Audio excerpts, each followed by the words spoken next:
جب نظر رحمت دور ہو جاتی ہے تو پھر انسان کو آگے جانے کی توفیق ملتی ہے۔ انسان کو ہمیشہ اس جگہ تک پہنچنے سے بچنے کی کوشش کرنی چاہیے اور دعا مانگتے رہنا چاہیے کہ اللہ نہ کرے کہ ہم اس مقام پہ پہنچ جائیں کہ اللہ تعالی ہم سے اپنی نظر رحمت دور کر دے اور پھر ہمیں توفیق توبہ بھی چھن جائے اور پھر انسان جو ہے وہ اس پوزیشن میں چلا جائے کہ جہاں پھر معافی کی صورتحال ختم ہو جاتی۔ جو کوشش کرتے ہیں، غور و فکر کرتے ہیں، توجہ کرتے ہیں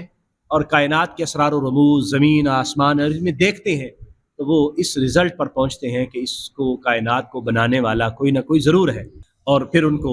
دولت ایمان بھی نصیب ہو جاتی ہے، پھر ان کو توبہ کی توفیق بھی نصیب ہو۔ مومن جو ہے اللہ تبارک و تعالیٰ نے اپنے ذمہ کرم پر، یہ خود کوئی اللہ تعالیٰ پر چیز واجب نہیں ہے اور نہ ہی کوئی اللہ پر کوئی چیز واجب کر سکتا ہے، یہ اللہ تعالیٰ نے خود ہی اپنے ذمہ کرم پر لیا ہے کہ میں ایمان والوں پر فضل کروں گا، ان کو نجات عطا فرماؤں گا اور معاملات کو ان کے لیے آسان فرما دوں۔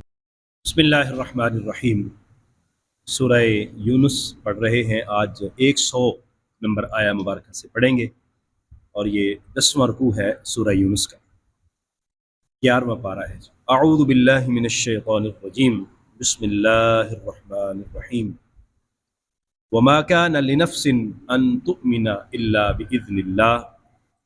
ويجعل الرجس على الذين لا يعقلون۔ تذکرہ ہم پڑھ رہے تھے اقوام کا، پیچھے حضرت یونس علیہ السلام کا قوم کا ذکر ہوا، اس سے پہلے دیگر انبیاء کرام کا ذکر ہوا اور بتایا گیا کہ کس طرح انہوں نے اللہ تعالیٰ کی نافرمانی کی، نبی ان کے پاس پیغام لے کر آتے رہے، انہوں نے انبیاء کرام کی نافرمانی کی۔ اب جب اللہ نظر رحمت دور کر لیتا ہے تو پھر انسان کے لیے مشکل ہو جاتی ہے۔ جب انسان انبیاء کرام کی بے ادبی پہ اور ان کی مخالفت پہ اتر آتا ہے تو پھر اس کو راندہ درگاہ بنا دیا جاتا ہے۔ انسان سے غلطی ہو، کوتاہی ہو، وہ قابل معافی ہوتی ہے، لیکن گستاخی اور بے ادبی قابل معافی نہیں ہوتی۔ اللہ تبارک و تعالیٰ پھر ان کو اپنی رحمت سے دور کر دیتا ہے۔ یعنی آپ دیکھیں کہ جن لوگوں نے انبیاء کرام کی توہین کی، اور خاص طور پر نبی رحمت صلی اللہ علیہ وآلہ وسلم کی سیرت طیبہ کو دیکھیں تو بہت سارے کفار کو ایمان کی توفیق نصیب ہوئی اور آخر تک ان کا ایمان قبول کیا جاتا رہا، لیکن وہ لوگ جنہوں نے نبی کریم صلی اللہ علیہ وسلم کے خلاف ہرزہ سرائی کی اور حضور صلی اللہ علیہ وآلہ وسلم کی توہین کرتے رہے، ان کو آپ یہ سمجھے کہ اللہ تعالیٰ نے پھر نظر رحمت بھی نہیں فرمائی۔ اب تمہاری یہ صورتحال ہے تو پھر ان کو اللہ نے اپنی رحمت سے دور کر دیا۔ لعنت کا مطلب ہوتا ہے رحمت سے دور کر دینا۔ یہاں ذکر ہو رہا ہے کہ کسی بھی جان کا ایمان لانے کا مطلب اس کو توفیق نصیب نہیں ہوتی، اللہ کے اذن سے ان کو توفیق ملتی ہے اور اللہ تبارک و تعالیٰ پھر اپنا نظر کرم فرماتا ہے تو ایمان کی طرف وہ پھر آتے ہیں۔ وما كان لنفس ان تؤمن، اور کسی جان کے اختیار میں نہیں ہے ان تؤمن کہ وہ ایمان لے آئے، الا باذن اللہ، مگر اللہ کے اذن کے ساتھ۔ اللہ تبارک و تعالیٰ کا پھر اذن ملتا ہے تو پھر شرف باریابی ہوتا ہے۔ جب نظر رحمت دور ہو جاتی ہے تو پھر انسان کو آگے جانے کی توفیق ملتی ہے۔ انسان کو ہمیشہ اس جگہ تک پہنچنے سے بچنے کی کوشش کرنی چاہیے اور دعا مانگتے رہنا چاہیے کہ اللہ نہ کرے کہ ہم اس مقام پہ پہنچ جائیں کہ اللہ تعالی ہم سے اپنی نظر رحمت دور کر دے اور پھر ہمیں توفیق توبہ بھی چھن جائے اور پھر انسان جو ہے وہ اس پوزیشن میں چلا جائے کہ جہاں پھر معافی کی صورتحال ختم ہو جاتی ہے۔ وَيَجْعَلُ الرِّجْسَ عَلَى الَّذِينَ لَا يَعْقِلُونَ، اور اللہ تبارک و تعالیٰ پھر اپنی یعنی نافرمانی کا جو عذاب ہے ان لوگوں کے لیے بنائے گا جو عقل و شعور نہیں رکھتے اور جو فہم و دانش سے کام نہیں لیتے۔ قُلْ انظُرُوا، آپ دیکھیے، فرما دیجئے، قل فرما دیجئے، انظروا، دیکھو، ماذا فی السماوات والارض، جو کچھ آسمان میں ہے اور جو زمین میں ہے، غور و فکر کرو، توجہ کے ساتھ دیکھو۔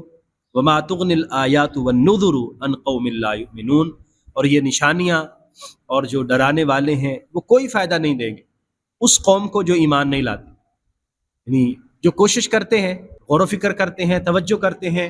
اور کائنات کے اسرار و رموز زمین آسمان اور میں دیکھتے ہیں تو وہ اس رزلٹ پر پہنچتے ہیں کہ اس کو کائنات کو بنانے والا کوئی نہ کوئی ضرور ہے، اور پھر ان کو دولت ایمان بھی نصیب ہو جاتی ہے، پھر ان کو توبہ کی توفیق بھی نصیب ہو جاتی ہے۔ فَهَلْ يَنظُرُونَ إِلَّا مِثْلَ أَيَّامِ الَّذِينَ خَلَوْا مِن قَبْلِهِمْ، اور وہ انتظار کر رہے ہیں انہی ایام کا، ان جیسے ایام کا، الذین خلو من قبلہم، جو ان سے پہلے گزر گئے، یعنی جو پہلے قومیں گزر گئیں اور ان کے جو ایام تھے، یعنی ان کے ایام کا مطلب ہے جو ان کے عذاب کے دن تھے، اللہ کی پکڑ کے دن تھے،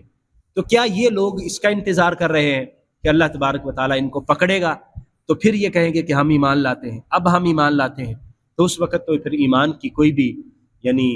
ان کو ایمان کا کوئی فائدہ نہیں ہوگا، اور ایمان لانے کا اس وقت ان کو کیا پھر فائدہ ہوگا جب موت سر پہ آ گئی، اور موت کو دیکھ کر اب کہہ رہے ہیں، جس طرح کہ فرعون کا ذکر ہوا، اس نے کہا تھا کہ میں اب ایمان لاتا ہوں، اس وقت پھر ایمان لانے کی کوئی کوشش جو ہے نا وہ فائدہ بخش نہیں ہوگی۔ قل، فرما دیجئے، فانتظروا، تم بھی انتظار کرو، انی معکم من المنتظرین، اور میں بھی تمہارے ساتھ انتظار کرنے والوں میں سے ہوں، میں بھی انتظار کرتا ہوں اور تم بھی انتظار کرو۔ اللہ تبارک و تعالیٰ کی پکڑ جب آئے گی تو پھر کسی کو مہلت نہیں ملے گی۔ ثم ننجی رسولنا، پھر اللہ تعالیٰ فرماتا ہے کہ ہم نجات دے دیتے ہیں اپنے رسولوں کو، والذین آمنوا، اور جو ان کے ساتھ ایمان لائے، کذالک، اسی طرح جو ایمان لانے والے ہیں اسی طرح ان کو بھی بچا لیتے ہیں،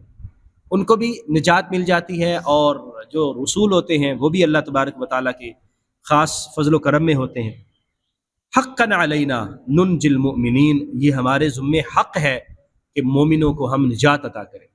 یعنی مومن جو ہے اللہ تبارک و تعالیٰ نے اپنے ذمہ کرم پر، یہ خود کوئی اللہ تعالیٰ پر چیز واجب نہیں ہے اور نہ ہی کوئی اللہ پر کوئی چیز واجب کر سکتا ہے، یہ اللہ تعالیٰ نے خود ہی اپنے ذمہ کرم پر لیا ہے کہ میں ایمان والوں پر فضل کروں گا، ان کو نجات عطا فرماؤں گا اور معاملات کو ان کے لیے آسان فرما دوں گا۔ قل، محبوب فرما دیجئے، یا ایھا الناس، اے لوگو، ان کنتم فی شک من دینی، اگر تم میرے دین کے بارے میں شک کر رہے ہو، یعنی تم شک میں مبتلا ہو کہ میں جس دین کی تبلیغ کر رہا ہوں اور جس دین کی تمہیں دعوت دے رہا ہوں وہ غلط ہے، اور تم باوجود اس کے بار بار سمجھانے کے، غور و فکر کرنے کے، نشانیاں بتلانے کے اور معجزات بھی دکھانے کے باوجود اگر تمہارا شک دور نہیں ہو رہا، فلا اعبد الذین تعبدون من دون اللہ، تو میں تو اس کی عبادت نہیں کروں گا جن کی تم عبادت کرتے ہو اللہ کو چھوڑ کر، اللہ کو چھوڑ کر جن کی تم عبادت کرتے ہو میں تو ان کی عبادت نہیں کروں گا، ولکن اعبد اللہ الذی، لیکن میں تو عبادت کرتا ہوں اس اللہ کی، الذی یتوفاکم، جو تمہیں بھی موت عطا کرتا ہے، جو تمہیں بھی وفات دیتا ہے، میں تو اس رب کی عبادت کرتا ہوں۔ وَأُمِرْتُ، اور مجھے یہ حکم دیا گیا ہے، ان اکون من المؤمنین، کہ میں مومنوں میں سے ہو جاؤں، ایمان لانے والوں میں سے ہو جاؤں، سو میں ایمان لانے والوں میں سے ہوں۔ وَأَنْ أَقِمْ وَجْهَكَ لِلدِّينِ حَنِيفًا، اور یہ مجھے حکم دیا گیا ہے کہ میں اپنے چہرے کو سیدھا کروں، اقم وجهك، اپنے آپ کو بالکل، یعنی اس کا مطلب ہے کہ اپنی ڈائریکشن سیدھی کر لوں، اپنی سمت سیدھی کر لوں، للدین حنیفہ، دین کی یعنی دین کی طرف اپنی ڈائریکشن سیدھی کروں، اور حنیفہ کا مطلب ہے ہر غلط چیز سے کٹ کے اور ہر غلط چیز سے منہ پھیر کے صرف اور صرف اللہ کی طرف اور اللہ کے جو پیغام ہے۔ دین کا مطلب کیا ہے؟ اللہ کا دستور، اللہ تبارک و تعالیٰ نے جو آئین عطا فرمایا ہے، اللہ تعالیٰ نے جو نظام حیات عطا فرمایا ہے، اس کی طرف متوجہ ہونا، اور باقی ساری چیزوں سے منہ موڑ کر اللہ جل مجدہ الکریم کے احکام کو قبول کرنا۔ تو فرمایا کہ اللہ کا حکم یہ ہے کہ اپنے آپ کو درست کر لیں اور ہر طرف سے کٹ کے صرف اپنے سمت اللہ کی طرف متوجہ کر لیں۔ وَلَا تَكُونَنَّ مِنَ الْمُشْرِكِينَ، اور مشرکین میں سے مت ہو جائیں، شرک کرنے والوں میں سے آپ کا تعلق نہیں ہونا چاہیے اور ان کے ساتھ آپ کا کوئی تعلق نہیں ہونا ہی آپ خود شرک کرنے والوں میں سے بنے۔ اب یہ ساری آیات مبارکہ اگر دیکھیں تو اس سے ہمیں یہی سمجھ آتی ہے کہ ہمیں اپنے تمام معاملات کو اللہ کے سپرد کرنا چاہیے اور اللہ کے حکم کو ماننا چاہیے۔ جو پہلی اقوام کا ذکر بار بار ہم پڑھ رہے ہیں ان سے عبرت حاصل کرنی چاہیے، جن کا ذکر قرآن مجید میں بار بار دیا گیا، فرعون کا اور فرعونیوں کا، اور پھر اس کے ساتھ ساتھ دیگر اقوام کا جن کو اللہ تبارک و تعالیٰ نے سزائیں دی ان کی نافرمانیوں کی وجہ سے۔ ہمیں اللہ تبارک و تعالیٰ کے احکام کو قبول کرتے ہوئے نبی رحمت صلی اللہ علیہ وسلم کی اتباع کی طرف آنا چاہیے، کیونکہ اللہ کے قرب کا یہی واحد رستہ ہے جو حضور صلی اللہ علیہ وآلہ وسلم کے بتائے ہوئے رستے پر ہے اور حضور صلی اللہ علیہ وآلہ وسلم کی بارگاہ سے ہو کے جانا. اس کے علاوہ اور کوئی رستہ ہمارے لیے ایسا نہیں ہے کہ جس سے ہم اللہ کا قرب حاصل کر سکیں. اللہ سے دعا بھی کیجیے اور یہ جو آیات مبارکہ ہیں ان کو ذہن میں رکھتے ہوئے اپنے آپ کو درست سمت میں اور صحیح ڈائریکشن کی طرف لیتے جائیے تاکہ اللہ تبارک و تعالی ہمارا حامی و ناصر بھی ہو اور ہم ہر غلط راہ سے بچنے کی کوشش کرتے رہیں. اللہ تعالی ہمیں توفیق عطا فرمائے. آمین. وآخر دعوایا ان الحمد للہ رب العالمین.